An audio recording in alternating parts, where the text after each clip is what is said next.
Welcome to another edition of Overcome Out Loud. This podcast is dedicated and committed to sharing stories of people that have overcome adversity and challenge in their lives to thrive. And too many people have been suffering in silence. And today I'm joined by Amy Logan. Amy is the host of the podcast Exmormonology. She is a certified life coach and a really inspiring person. And Amy, welcome to Overcome Out Loud. Thank you for joining me. Yeah, thanks for having me. I'm excited about today. Yeah, it's so great. And your story is so important, and what you're doing, is so important. And I think, one of the things that I like to start with is just kind of that origin story, because we all come from somewhere and it influences so much kind of the direction our lives take until we see a different path. And I think that's kind of, symbolic of your story. And so you can you tell the audience a little bit about your origin story and how you grew up and kind of started in the practice of being in the Mormon church? Yeah, sure. I grew up in Southern California in Huntington Beach. Oh, And close. yeah, born and raised there and loved my life. Probably had many, many privileges in life growing up in Southern California. And my mother was a convert to the Mormon church. And so when she married my father, he was a never Mormon. That's kind of a term we use, a never Mo. And they were married and weren't really going to church when I was little. But when I turned about 3 or 4, my mom went back to the Mormon church. And that's where my full indoctrination began. But I have to say, I loved growing up Mormon in Southern California in the 70s and 80s. Really, that was kind of my growing up years. And by all intents and purposes, I had a really wonderful life and was fully in and love still to this day all my Mormon people. And I personally had a good experience growing up in the Mormon church. And I lived life there. The day after I graduated from high school, my mom packed me up and moved me up to Utah, where I began my college career at BYU, because that's where all good Mormons go. Yes. You go to BYU, and pretty much that continued my Mormon life. I met a young man and we married in 1990. I graduated from high school in 88, got married in 1990. And, just my whole life was on what I call the Mormon path, just doing all the things that you do when you're a Mormon. Yeah, I mean, so as your formative years, those young years, you said around 3 or 4, you started going to church. I'm assuming that community would shape you, and it would shape your values, and it would shape kind of how you see yourself. I mean, and that's, I think, one of the things that ultimately we reach. I mean, I think you call it so eloquently the moment. We all face that moment of something needing to change in our lives, and then the path to do that is so important. But how was your, that kind of Mormon path, as you call it, how was that shaping you and forming you, and what would you say kind of were those internal beliefs that you started to generate about yourself? Because I think that's really, I think ultimately, as I sit here and look across from you now, the smile and the the eyes are a gateway to the soul, I always say. And so there's obviously something that's alive and vibrant in you. How was that shaping you and forming your beliefs about yourself and the world when you were young, Amy? Well, as a Mormon, we're taught we are the one and only true church, I think, which a lot of religions are taught that. That was a new discovery to me when I started venturing out. But everything I did was in the Mormon framework. Like I never questioned. I was very obedient. I did all the things we're supposed to do. Like I mentioned, the Mormon path, and there's kind of rites of passage along the way. And it was it was a construct that I didn't ever think to, until we'll get to the point where I started to think outside the box. But, it just was a little recipe for a happy life. And we were told we were peculiar people, to be in the world and not of it. And all in all, we were taught to be good, Christ-like people and to love one another and serve, a fellow man and be kind. And I just did all the things. I was taught where we came from, why we're here, and where we're going. So kind of like the big life questions. I had all the answers, and it made sense until it didn't. And yeah, it was my whole world. Everyone in my social life was of the Mormon faith for the most part. And it was a happy little world, really. Yeah, it feels a little safe. I mean, to go through some of those uncertain years of life, having some framework as you refer to it, and having a path, and having someone giving you the answers as to why you're here. I mean, some of us grow up not even knowing why we're here, and sometimes wishing we weren't here, Yeah. depending on the kind of environment. I mean, but it seems on the exterior, it feels safe and protected, and obviously maybe that's obviously part of the problem as well, but it does feel safe. Yes. Yeah. I would say I had a safety. I just didn't feel like I had to question everything. Everything made sense in the way it was presented to me. And I was like, oh, this is great. I have lovely people in my life. My husband was a good man. We had two beautiful children. And, life was just kind of going on as I expected it to be from when I was little and what I was taught to work towards in life and how to be. So where would, given your surroundings and given your path, and coming out to Utah and going to BYU and being around other young adults who are following that same path, where did doubt start to creep? Where did this question start to creep in for you? I mean, where did this uncomfortableness, where did the safety kind of start to crumble a little bit for you? I would say in my early 30s. By this point, I had two boys, two young children, 3 and 1. And I just started to just have doubts, but I couldn't pinpoint it. And I don't know if you're familiar with Steve Hazan. He's written a book with that. He's like the cult expert, and he talks about the bite model and behavioral control. Let me think if I can get it all right. Information control, thought control, and emotional control. And so it was very scary to think outside of the prescription that I was living my life. We were taught not to read information outside kind of the correlated Mormon material. We're supposed to follow all the steps. And when I started to have doubts, I was very scared to go outside of that box, like terrified. But I did have this internal feeling like something's not right. But I would look at my life and I'm like, a very lovely life. I'm happy for the most part, but I would just have doubts, like something's not right. But because I wouldn't step outside the box, I was having a hard time processing that and wondering what to do when basically we've been taught to just read the Mormon correlated material, don't read anti-Mormon literature. And when I finally gave myself permission at 36, so this was several years, I would say when I started having doubts, I was in my early 30s. And it took me that many years because I was so scared to step outside the box that I was raised in, basically. Yeah, I think that's super important. And I think as you, I just reading about you and hearing about your mission now, which obviously we're going to talk about, is so empowering because, and I don't really, although yours is related to your religious freedom, or the freedom you found outside of the religion you were raised in. So many of us do feel trapped. And I think what I hear you describing so vividly is this idea of control. I almost see you in a box, and even just, if it was a superhero movie, reaching outside the box burns your hand out. It's like you can't. You knew there was something out there you wanted to find, but reaching out to actually try and find it created. It sounds like anxiety, fear, anxiety, doubt, worry, a lot of things that you hadn't been feeling. Yeah, completely. And it's funny because I was just watching The Truman Show, which is kind of my favorite faith crisis story. Like Truman, I don't know if you've seen it, but he has to go through a mental complete paradigm shift in his brain to give himself permission to follow what he was feeling at a gut level about his life. And that's exactly what I went through. And so when I was 36, I finally gave myself permission to read information outside the box.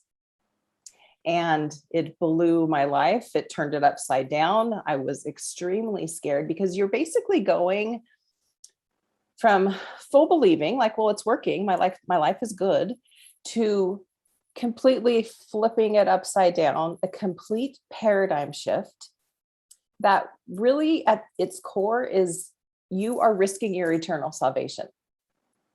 Like what Mormons believed is the next life. If you mess it up, you're a lost soul. Like you're not going to make it to the highest degree of Mormon heaven. And I now had a family. I had children of my own who I had already started teaching them all of these principles.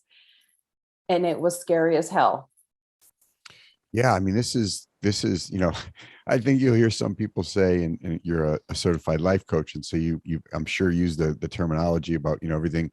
All growth comes outside of our comfort zone. You got to move out of your comfort zone, and it's like I'm imagining this that you're going through. It's like, I mean, it's not just out of your comfort zone. It's like immense discomfort zone, because you're talking about not Oh, just a feeling of uncomfortable. You're talking about the actual salvation of your soul is being called into question by mhm. reaching out, and this doubt now is has got to be at the age of 36 with a family. Where would you say the courage came once you started to look? Where did the courage come from for you to keep on this new journey of kind of information freedom? I have no idea where the courage came, but I had started reading and I became obsessed with what I didn't know, because here I was, you're fully in exemplary young woman in the Mormon church. And I started reading information of books, which really was just the history of the origins of Mormonism. And I couldn't believe that I had been an active, full believing member for 36 years of my life and didn't know the origin story except for how it was presented. And that's that's why I bring up the Truman Show, because there's a scene in the movie where the God character says, "We accept the reality that we're presented." And I 100% just accepted it because of the fear that I felt if I looked outside of it. So I don't know. People told me I was courageous. They still tell me that, but I don't think I believed that. I just felt like I can't ignore this internal knowing that something's off. And so I just consumed large volumes of information. And this was in 2006. And the internet isn't what it was today. Now there's Facebook groups and more podcasts weren't really a thing back then. I didn't know that there were other people struggling like I was, but I just couldn't deny feeling like I have to follow this feeling now that I'm reading more than I ever would have let myself before. Well, to use kind of the origin of this podcast, I mean, it is amazing how many people are suffering in silence, and suffering with themselves, their own beliefs, their own ideas around what life could be or should be versus what their life is. And that's why I'm just so grateful for your vulnerability, and really it is courageous, because the uncertainty must have been. Did anybody in your kind of Mormon life know that you had started this kind of very unaccepting research or investigation into outside issues? I mean, was the secret out, or had you been keeping No, this to yourself? very quietly. I had one friend Uh-huh. who we were neighbors in the same neighborhood. She had moved to Texas and I could talk to her, but we were living our lives separately. So it wasn't as regularly as I probably wanted to speak with her. But all in all, no, I was very much by myself because I felt like, what happens if I tell people? Like I become the apostate. And I remember sitting in church because I was still attending church and going through the motions. And I would sit in Sunday school and I would hear people, the teacher talking about apostates who leave. And in my head, I was like, they're talking about me. And it Right. completely changed how I felt about people who'd left the church. And of course, this is very church centered. Now I see this bigger, that people go through this in lots of different types of coming out experiences. But I was so scared to tell anyone because I felt like I would be ostracized. I would be the apostate that's kind of shunned from the group. And I would tell my husband, but he was getting his master's degree at BYU, and he was kind of in his own studying phase of life. While he was studying for his master's, part his MBA, I was studying what I would consider a master level um, phase of learning about Mormonism, where I was consuming the information. And at that point, I would say it was a couple years where I just went through studying like I'd never studied before. And it's kind of funny because growing up, we were taught to hunger and thirst after righteousness and to read the scriptures and all of that. And I felt like for the first time in my life, I was actually doing that, but it wasn't the prescribed way that was presented to me. And I was scared as hell. I didn't know who to tell. I would talked to my sister, and at the time she said, I like my bubble, don't tell me anything. And I found that when I would test the waters to see who I could talk to, it was quickly shut down. Like, what? The church is good. The Mormon people are good. We're happy. And I'd be like, but I'm not inside, because now I'm reading all of this information that kind of contradicts what I'd been taught.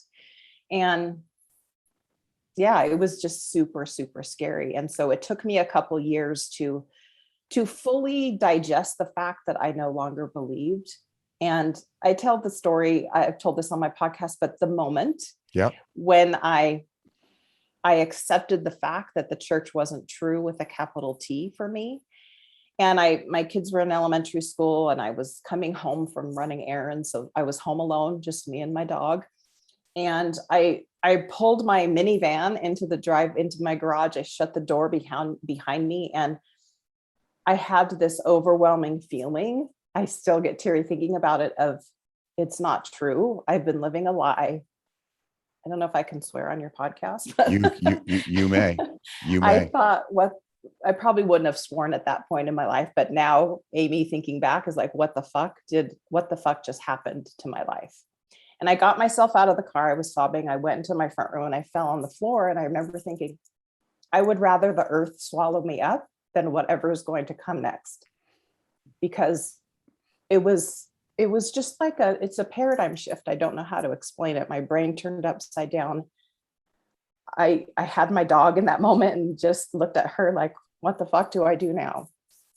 Yeah, I heard, it is emotional. And I heard that description on your podcast, and it really hit me hard, that kind of overwhelming, when you describe the earth, kind of swallowing you up versus the unknown of what existed. I relate to that. I think a lot of people who feel lost in their lives and are suffering from, whether it's addiction or eating disorder, a diagnosis of a medical condition, that big kind of gray matter of uncertainty that's out there, and it seems gray and dark, ultimately, I think we're here to tell people that it's actually a very, very, thick cloud over a very bright light, and once you survive that, kind of first, kind of, I wish I was anywhere but here, because I don't know, and you start to take those steps to, kind of brush away that cloud, the light's very bright. But that's an ominous feeling that you describe. Yeah, it's very heavy. It's very scary, because up until that point, my life had been scripted. If I just kind of plug and play, I can get to Mormon heaven. And now the script was gone. I call it you etch a sketch your life. You just shake it up.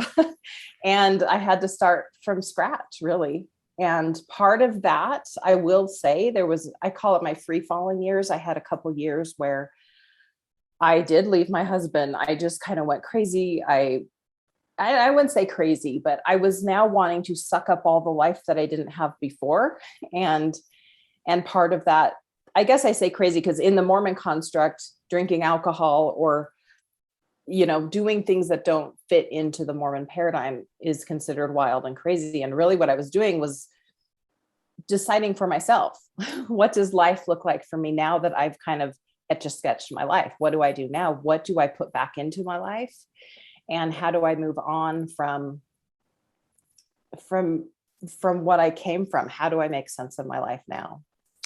Yeah, it's a big question. That's a big question. What would you, for all of us that have been in that feeling, that kind of overwhelming fear state, that wishing the world would swallow us up versus the fear of the unknown when we're going to make these changes, what would you say was the kind of single most important step you took to actually move through the fear? We talk about that a lot, is just to face everything, and RISE is another acronym for fear. I like, and that's about, is what you were going to do for those next couple of years. Did you get support? Were you on your own? What was the kind of one or two really important things you did do to take care of yourself in that time to face that fear versus staying trapped? I just started trusting myself and giving myself permission to maybe not do it right, permission to mess up, permission to experience life out, like I said, outside of the construct that it was given to me. And because I was kind of going off on my own thing, I like I said, I had 2 young children at the time. And I was just really mad that I had made a life now that had decisions and people it wasn't just me. but I felt this rebelliousness. So my kids kept me grounded after I kind of landed on my feet. Being a mom and the responsibility there, even though I wanted to run away even from that. And so I had to give myself permission, though, to just mess up and not do it right. And I don't even mess up it might not be the right word, but it's the only thing that made sense to me when my life had been so confined by these arbitrary rules that someone else gave to me. Yeah, I keep getting drawn back to the image of Pinocchio. Like, I mean, it's like, what's it going to be like to walk? It's like now they're gonna cut all these strings, and it's like now I'm gonna fall a little bit, and I'm not gonna grab the water, right? Because someone's always been. It's like I'm gonna go out and experience all of these things for the first time of my own volition, and I may not do it the way it looks like on TV or the way that it looks like you're supposed to pick up but at least the strings are off, and it's now time for Amy to take those steps without anybody, above her. That's how I would describe it. Yeah, I would say that's how it was, and giving myself permission to be mad and to be okay with anger. Like, I was taught that anger comes from the devil. And so when I first started my unraveling or destruction, I was like, okay, won't read from the angry people. So I can try to have like an unbiased opinion. And then I realized, well, that doesn't happen. I didn't get to skip the angry part. But there's a grief too of that little perfect world that was gone, and the grief of who I was, and kind of processing all of the pain, like I explained when I went through my wanting the earth to swallow me up, and just really letting myself be human. And that I don't have to be perfect. That is powerful. Not allowing myself to be human, and recognizing that human is fallible, and I think that's one of the things that really, if you're struggling with anything, to recognize that, the perfectionist mentality never gives credit where credit's due, really focuses on the mistakes and failures. It has that negative self-talk. And if we can shift that to just start to look at the things we are doing well, it really does start to become a healthier perspective. And now you had to rebuild a life. I mean, I was drawn to the term faith crisis. I mean, I want to know what it was like. And I think people will want to know, you're sitting there amongst, the rubble of your old life. And I don't mean that in a physical way. I mean, or a bad way. I just mean, it's you tore down a life that had been built around you out of these fallacies of control. And now all that stuff is on the ground behind you. Out here is the world. What were the important building blocks as you started to rebuild the life that you wanted with all of your imperfections? What did that look like for you? And how did you start that? How did you start that journey? It was literally giving myself permission again to critically think for myself, and that I was my own authority. And in the Mormon faith, there's a lot of men in between me and God. It's a very patriarchal religion, as most religions are. And I had to bust through all of those paradigms to just keep trusting myself again. And I think that was the best piece of this was, it's okay. First of all, like I said, that I can mess up or not do it perfectly, and that I can trust myself. Trusting myself is what led me to the faith crisis, or what essentially is an identity crisis. Right. And so even though it was messy and difficult, it was still what was shaping me in a way that I never had felt independent before.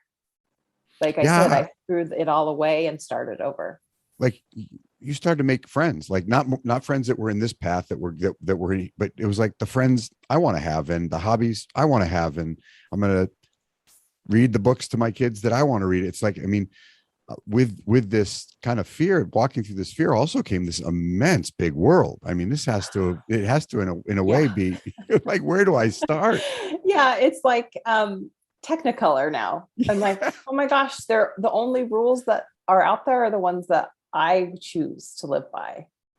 And the people that not that I was taught to be afraid of non-Mormons. There's plenty of wonderful, obviously, people who were never raised Mormon, but there was this stay with your own kind of mentality. I don't think it's necessarily taught, but even as a young woman, my dating years in high school, whatnot, it was just date members of the church, because who you date's who you marry. And it's very important in the Mormon faith to marry a Mormon and get married in the temple. And like I said, stay on the path. And so I started to meet people who were outside of that, who were happy, who were good, and who weren't terrible because they did what I was taught was evil or not right or not worthy. And so how did how did this rebuilding start? And what were the biggest challenges you faced? And were there times when it seemed too hard, or did you now have this momentum of this new life? Because it sounds like you had this momentum of this new life, and there was a bit of a fire building in you, which I think, if we can talk about motivation for a second. I mean, I think a lot of people think they have to feel motivated in order to do something, and motivation really does come from movement. And as you started moving in this new direction, it sounds like a bit of a fire is building in you that's really more thriving. Yeah, I wanted to burn the past life down, which I mostly had done.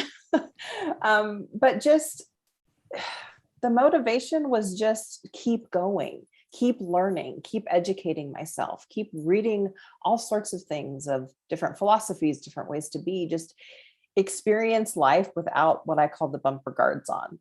Like just live, like live out loud, right? Just start living and see what I like, what feels right, what doesn't, and continue to educate myself, because I was so scared to read outside material. Now I was like, anything goes. I want to read it all. I want to put it through my brain and my filter and see what feels right to me at my core, and just keep going.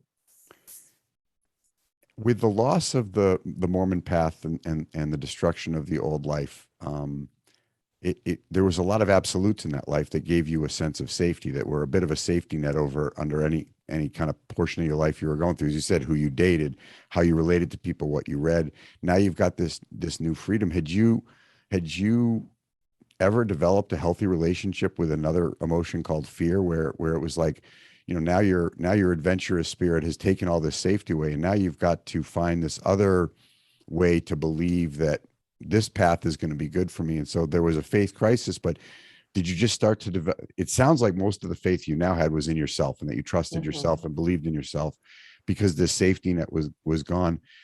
Did you find a connection to, I won't say another, where did your connection to the universe come from? I mean, was there a belief that this was, divine? Were you drawn to another higher power? Did you go on a spiritual kind of exercise of investigation? Yeah, yes. And I would say I end up like where I am now, Yeah. all these years later, about 15 years out of Mormonism. I don't know. Yeah. And I'm 100% comfortable without knowing.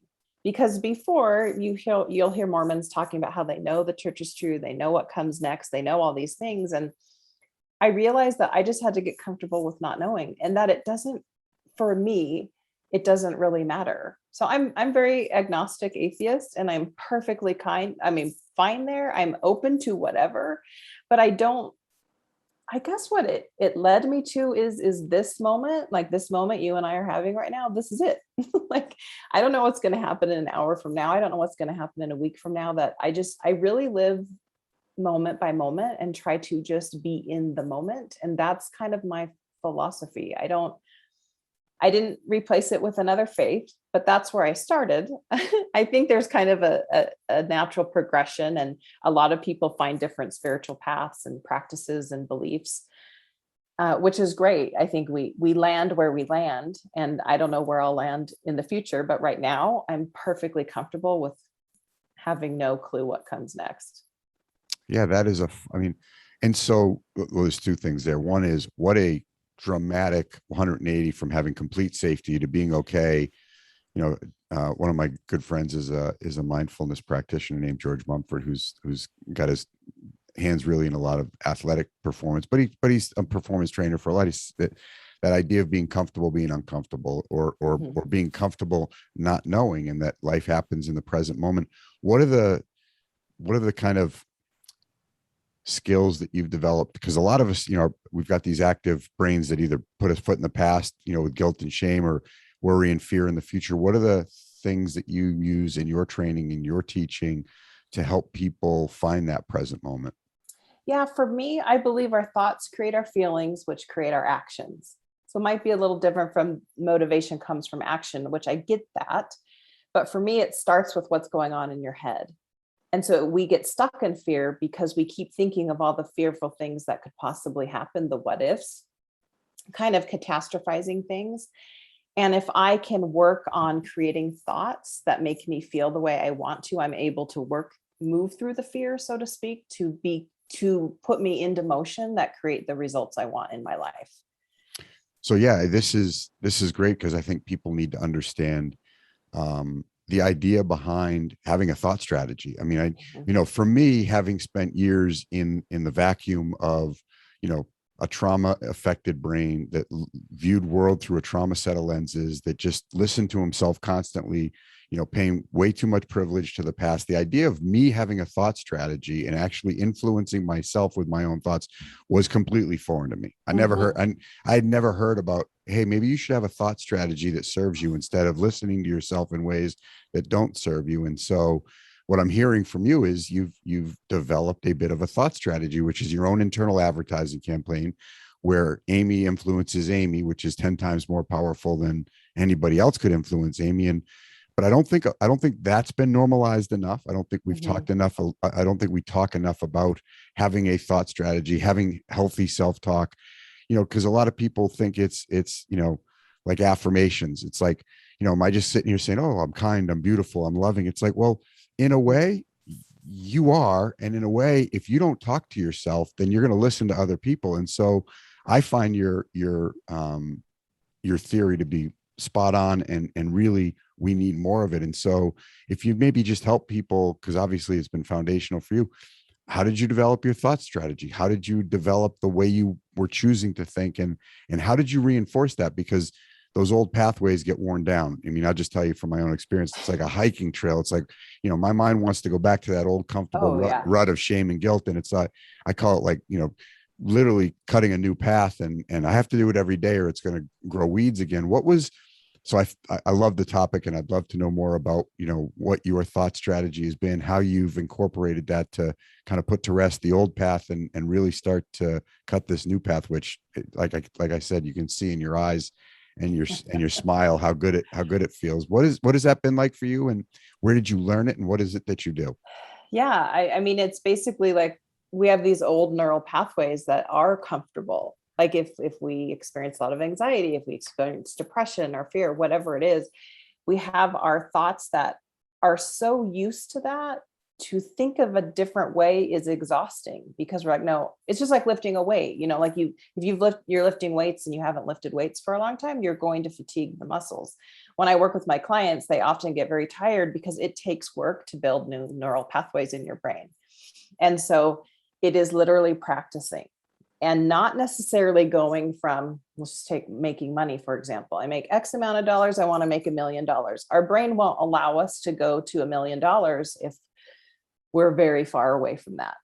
And so I do what's called ladder thoughts, like, well, I'm open to believing I can make that much money, or, you can use this for anything. I'm just using money for an example, or it's possible that I can do this. And because our brain is made to solve problems, that's what our brain is for. And we have to give it the direction to go. And so ladder thoughts is what I call them.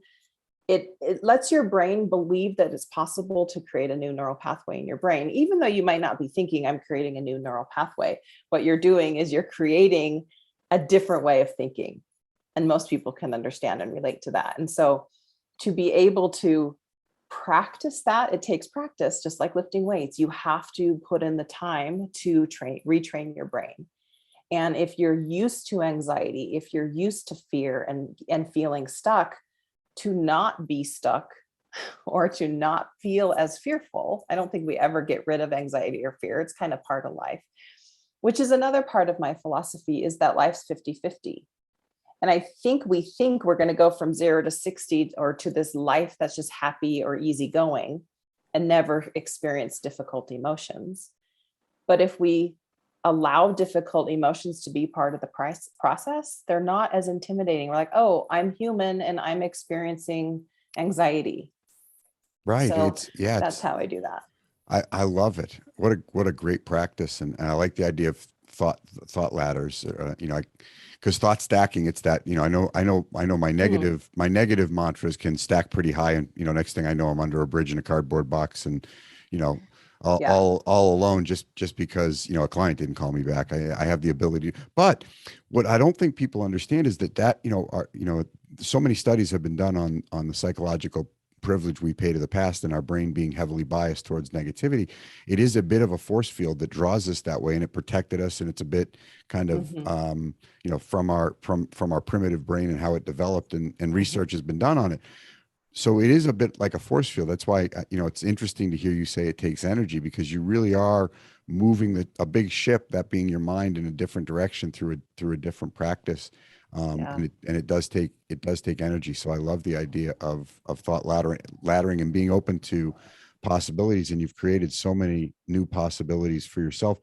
When people are in, call it a faith crisis, in their own moment, I mean, and again, I'm drawn so heavily to this perspective that that this faith was it was your salvation, and to Hmm. lose your salvation means, do I have any salvation? What are the kinds of things, what are the lessons you've learned that you teach your clients that are in a faith crisis or struggling with leaving the faith of it? Because you don't, I mean, although you're primarily into helping people that are leaving the Mormon faith, it really does apply to anybody who's been kind of raised in a faith that they haven't looked anyplace else for. So what are the things that you do for people?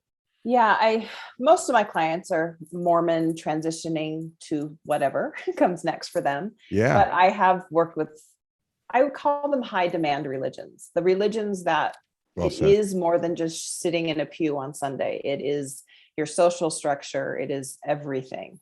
So, yeah, yes, my podcast is called Exmormonology, but the principles apply to any type of leaving a high demand religion. So, I think the hardest part, one of the hardest things, there's many pieces, but is feeling we I remember wanting to be so desperately understood by my Mormon family. Hmm. And most of my family is still in the church. So I love my Mormon people. My leaving the faith, that's why it was so painful, because I do love the people, but it wasn't them. It was the history of the church. But I digress. I think what happens is when I realized I have to love and understand myself and not expect that from my Mormon family, I was able to let them be who they are while I was learning and evolving. So when clients come to me and they're like, my husband doesn't get me, my mom, my parents, my siblings, I help them process that that's okay. Why would they understand this when they haven't been through it exactly like you have? And there's some relief that people feel from that, because I mean, we as humans, we want to be validated. We want to be loved and understood at a fundamental level. And when you're pulling or extracting yourself out from what was your whole life, you're the one changing, you're the one evolving, and your friends, family in the religion that you're living, they are looking at you with bewilderment on their face because they love still the church. And so we become the ones that people aren't sure what to do with, because we're kind of what's the word I'm looking for? We're oh, I can't think of the word. We're bucking Break, the system. breaking We're the going against. breaking the mold. Mhm. Yeah. And so to be able to validate yourself as you go through this process is everything. Yeah, this is, what I pick up so strongly from you, and even over Zoom, it's amazing how the essence of your personality is captured. Because I can tell you that when I was anticipating this conversation, having not met you or spoken with you, I anticipated that there would be this bit of begrudging or animosity towards the faith and its people, because you left it. And so I always assume, when you pull away from something, that, you've got to kind of push it in the rearview mirror, maybe even vilify it a little bit to feel free in what you're doing. I love what really comes off of you is this radical acceptance of everybody and everything, and that their choice is theirs, and you may not have agreed with it, but you've got this incredible acceptance of everybody, and this compassion and connection to people that are Mormon and your family, and the choices you've made. And you talked a little bit about anger in the beginning. Is this Mhm. something, is this radical, is this acknowledgement all come from, and I think I'll bring this full circle in a second, because I think you talk so much about accepting ourselves. Once we've really accepted ourselves, our true essence and who we are, what other people do, whether it's religion or sports or professionally, that FOPO, fear of other people's opinion, it all kinds of settles down a little bit when you focus on you, doesn't it? Well, yeah, because we think we can, like we think we can control all the people and all their thoughts. And once we realize we can't do that, that our brain and our feelings and emotions and thoughts are the only thing we have any control over, that's the empowerment piece. I won't say I was never angry or that I still don't have anger, but I keep it in perspective and let it be there when it comes up. And I think going through an anger stage is very normal and natural. And when you see it as, it's, it's the secondary emotion, right? It's covering up something else, which is, generally speaking, from a faith crisis perspective, deep grief and Mm. deep sadness of that connection you feel like you have lost from your loved ones. So that's where the crux of the work is, because once you can love yourself, and even if you get angry, even when you have the days you don't want to get out of bed, even when you feel like, what the fuck just happened to my life, and you allow it to be there without making it mean that you're wrong or bad or that you can't figure it out. It's just like, I'm a human experiencing anger. That's it. That's what's happening. What's underneath that? Now we can get to work when we can admit that. When we push away our anger, I call it the time capsule. It's like the emotional time capsule. If we keep pushing down all those emotions, just like a time capsule people put under a tree and unearth 50 years later, those emotions that are never processed are just going to be sitting there waiting for you.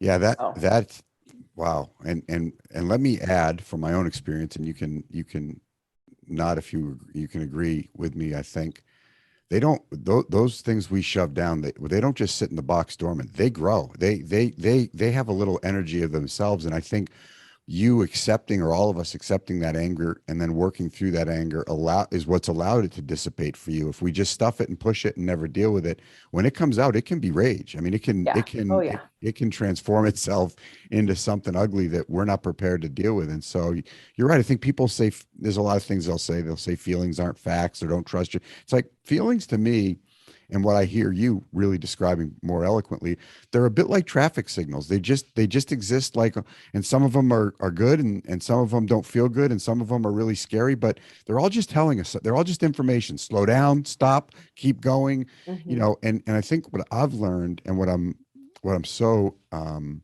impressed with you is in a healthy way, learning to accept and deal with those feelings, like on an assembly, like, oh, here's anger, this is anger. I'm not going to hurt myself. I'm not going to hurt anybody else. I'm going to be responsibly angry. I'm going to process and think about it, maybe get it out, maybe hit a pillow, maybe, scream in the car and hold, whatever it is, I'll get it out of my body. But I'm not going to deny the fact that I'm sad, disappointed, angry, whatever that feeling is. I think that's been Yeah. so amazing. Yeah. And the thing that's hard, at least from the faith crisis perspective, but I would think this could be with any type of ideology you're moving through, is that from the faith crisis perspective, when the members still in the church see you getting angry, they're like, see what happens when you leave, see what Ah, happens. And so yes. then you're like, I have to suppress this anger because I don't want them to think I'm angry. But that goes back to what I was talking about earlier, is it is part of the process. It comes with the territory. And we can think and we can push it off like, oh, I'm not going to be angry. It's fine. Because I did that for many years. Yeah. But like you said, it waits for you. Like the body remembers. And that's why it's so important to process feelings. Because whether you think, well, it's not real, your body thinks it's real, it doesn't know the difference. And so until you're able to process, and that's one of the things I do with my clients, is help them physically process emotions. Like I said, because if you don't, they're just going to wait for you. And it could show up in a year, 10 years, 20 years down the road, and it will feel just as real as the origin of that emotion. Were you, you're a remarkable woman, and thank you for sharing so much wisdom of your journey with us, way beyond, Heather, our producer. Hi, did you say hi, Heather, to Amy? Yes. And I know Heather. I know, I Love know. Heather. She Yeah. introduced us. I'm so glad, and she was so excited to have you come on. It's been beyond what I could have expected. You're just truly remarkable. Were you surprised at how many people there were that needed your help? In this space when you kind of found because your calling now is, as a certified life coach, and now what you're doing with your podcast is you've put a stake in the ground as somebody who really has been through this and has a unique perspective to be able to help people. Were you surprised at the fact that that you weren't alone in this journey and that other people really did need help? Years after the fact, but Yeah. I started all this with a YouTube channel in 2012 when I finally, so it was 6 years after I finally felt like I can share my story. I finally had the confidence to do so. And so I started making videos. I wasn't a life coach, but all I knew is that there's someone 2 o'clock in the morning bawling their eyes out. And I was that person fully alone. I had no idea that there were other people like me. And so I thought, if I can do some videos and help one person or two people feel they can see me, a woman who, I don't know, normal face. I don't know what I thought, but I thought, I just want someone like me to be the face for someone else who they can know they're not alone. Because I saw a lot of men in that world, the YouTube channel world, ex-Mormons, talking about kind of the historical side of the church. And even now I see a lot more women now that social media is there and there's a big platform. People have their own personal platforms. But at the time, no, I did not see anyone like me. And I thought, I'm just going to do it. And I had, even back then in 2012, hundreds of people would email me. I couldn't always keep up with it all because I wasn't a life coach at the time. And all I knew is I just wanted them to know that there's someone else that has gone through this. And so it has morphed over the years to where I'm like, no, I have to do this. These are my people who have gone through the excruciating process of leaving the faith. So yeah, I can't imagine doing anything else. It's so remarkable. And like I said, your true essence comes through.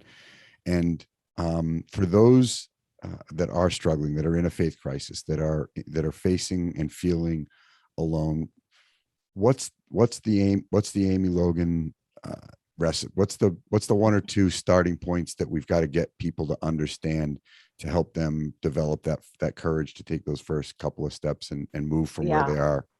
I come back to trusting yourself. That little gut that's telling you something's not right is really screaming at you to follow it. And the fear is just going to keep perpetuating that inner turmoil you're feeling. That would be my biggest message, is to trust yourself. And it is Technicolor on the other side. And I couldn't have understood that until I'd gone through it. Because like I said at the beginning of our podcast here, is I had a good life. I had no complaints really. And I wish everyone could experience a true paradigm shift where you have to completely see things from a different paradigm. It's unlike anything I can explain. But once you go through a paradigm shift, this is one of the things I tell my clients. Once you are able to look at life fundamentally different than you ever had before, you can do that in every area of your life. And so a lot of times people come to me, we work through the faith crisis stuff, and then we just keep going, because everything in life's a paradigm. Your thoughts about money, your body, patriarchy, feminism. I'm very passionate about that too, because I feel very behind in that regard. So I've been doing a lot of study in patriarchy and feminism, intersectional feminism to be more specific.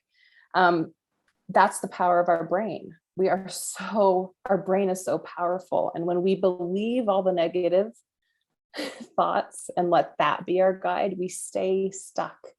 And when we can kind of start peeling off the layers, it's exciting. That's empowering. It is. So you are so right. All I'll just tell everybody to do is go watch The Wizard of Oz and watch the beginning, and then watch When the House Lands in Oz, and watch the bright lights, watch the green and the blue and the candy, the lollipop kids come out. I mean, this is what Amy's, describing for you, is how life will wake up for you. You go from the black and white farm in Kansas right to Oz. Yes. And what we do, and I use The Wizard of Oz all the time, is we pulled back the curtain. Yeah. And we see who is controlling the show. And then we're like, fuck, And then we do the work to realize what we've been, our paradigm over here is no longer going to work for us. We've seen behind the curtain. We got to be on this side where we can make changes. Wow. Well, Amy, can you just share as we wrap up, can you share where people can find you, how they can follow you, how they can contact you and the things that you're doing? Yes, my website is amyloganlife.com. And that's a link to my podcast, but you can also find my podcasts more specifically as Exmormonology. You can find on iTunes and Spotify, and it's probably in a few other places. I don't know, but those are the main players, I think. And sometimes I remember to put it up on YouTube, which is Amy Logan Exmormonology. So if you type in Exmormonology, you'll find me somewhere.